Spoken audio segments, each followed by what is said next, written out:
Hello friends, செம்பாவின் வீடு சேனலுக்கு உங்களை வரவேற்கிறேன். எல்லாரும் எப்படி இருக்கீங்க ஃப்ரெண்ட்ஸ்? இன்னைக்கு நம்ம என்ன வீடியோ பார்க்க போறோம் அப்படின்னா, இந்த வீடியோ நம்மளுடைய சப்ஸ்கிரைபர் ஒருத்தரோட டிப்ஸ் தாங்க. அவங்க ஒரு டிப்ஸ் ஃபாலோ பண்ணதை நம்மளுடைய சப்ஸ்கிரைபர்களுக்கு சொல்லுங்க அப்படின்னு சொல்லி கேட்டதுனால இந்த வீடியோ நான் அப்லோட் பண்றேன். அவங்க லீவுக்கு பிக்னிக் போயிருந்திருக்காங்க. 2 டேஸோ 3 டேஸோ போயிருக்காங்க.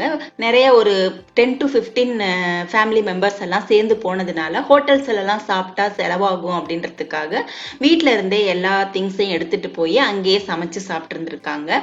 அப்போ ஒரு நாள் மத்தியானத்துல மட்டன் குழம்பெல்லாம் வச்சது நைட்டு மிச்சமானதுனால சப்பாத்தி போடுறதுக்காக சப்பாத்தி மாவு வாங்கிட்டு வந்துட்டாங்க.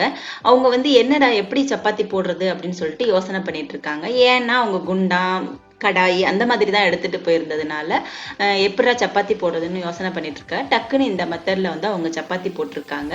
அந்த மாதிரி இந்த மாதிரி சிச்சுவேஷன் நம்மளுக்கு வரும்போது சப்பாத்தி கல்லையோ இல்லை தோசை கல்லையோ எதிர்பார்க்காம டக்குன்னு சப்பாத்தி போட்டுடலாம் அப்படிங்கிற டிப்ஸை சப்ஸ்கிரைபர்களுக்கு சொல்லுங்க அப்படின்றதுக்காக தான் இந்த டிப்ஸை அவங்க சொல்லியிருக்காங்க. வாங்க அவங்க எதை யூஸ் பண்ணி அவங்க சப்பாத்தி போட்டாங்க அப்படிங்கிறத பார்க்கலாம். செம்பாவின் வீடு சேனலை ஃபர்ஸ்ட் டைம் பார்க்குறவங்களா இருந்தால் இந்த வீடியோவுக்கு கீழே இருக்கிற சப்ஸ்கிரைப் பட்டனை கிளிக் பண்ணிக்கோங்க. பக்கத்தில் பெல் ஐக்கானை கிளிக் பண்ணிக்கோங்க. வித்தியாசமான முறையில் ரோட்டி செய்யறதுக்கு ஃபர்ஸ்ட் தேவையான பொருட்கள் என்னென்ன அப்படின்னு பார்த்துடலாம். 3/4 கப்பு கோதுமை மாவு, 1/2 கப்பு மைதா மாவு, 1/2 கப்பு பால், காய்ச்சின பால். இது தேவையான அளவு எண்ணெய் ஊற்றிக்கலாம், தேவையான அளவு உப்பு போட்டுக்கலாம்.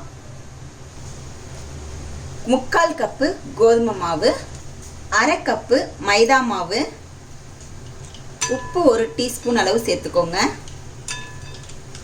நல்லா மிக்ஸ் பண்ணிக்கோங்க. கொஞ்சமாக எண்ணெய் ஊற்றுங்க. நம்ம எண்ணெய் ஊற்றி பிசையும் போது ரோட்டி நல்லா சாஃப்டாக வரும்.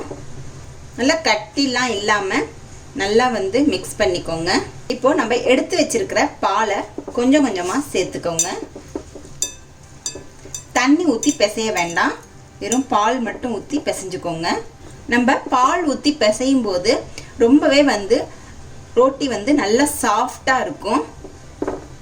இதை நம்ம தோசைக்கல்லில் போட போகிறதில்ல. இதை நம்ம கடாயில் செய்ய போகிறோம். நீங்கள் பால் ஊற்றி பிசைகிறதுனால நம்ம உடனே கூட ரோட்டி ப்ரிப்பேர் பண்ணிடலாம். இல்லைன்னா உங்களுக்கு நல்லா சாஃப்டாக வேணும் அப்படின்னு நினச்சிங்கன்னா ஒரு 20 நிமிஷம் மாவை அப்படியே மூடி வச்சிட்டிங்க அப்படின்னா உங்களுக்கு நல்ல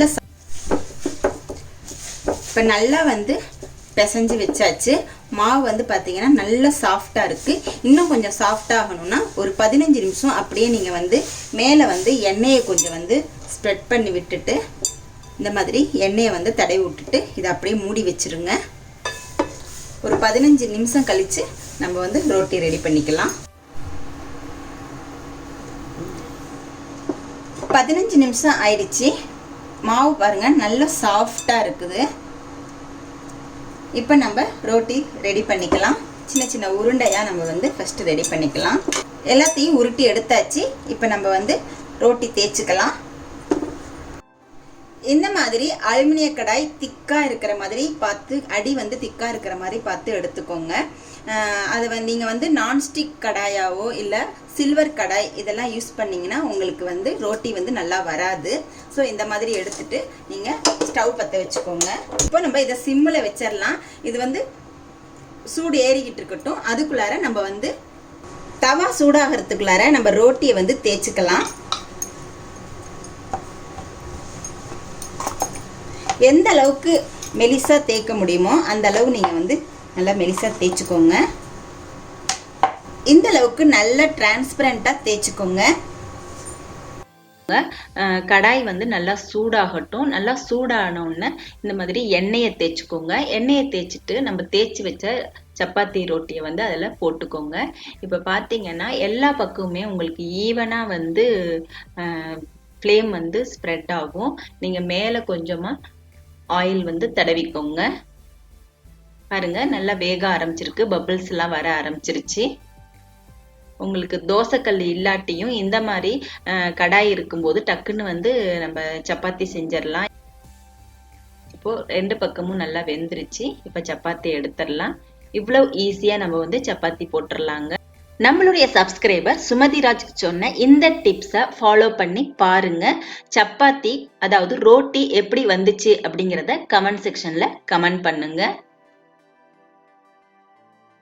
இந்த வீடியோ உங்களுக்கு பிடிச்சிருந்துச்சுன்னா லைக் பண்ணிக்கோங்க, உங்க ஃப்ரெண்ட்ஸுக்கு ஷேர் பண்ணுங்க. தேங்க்யூ.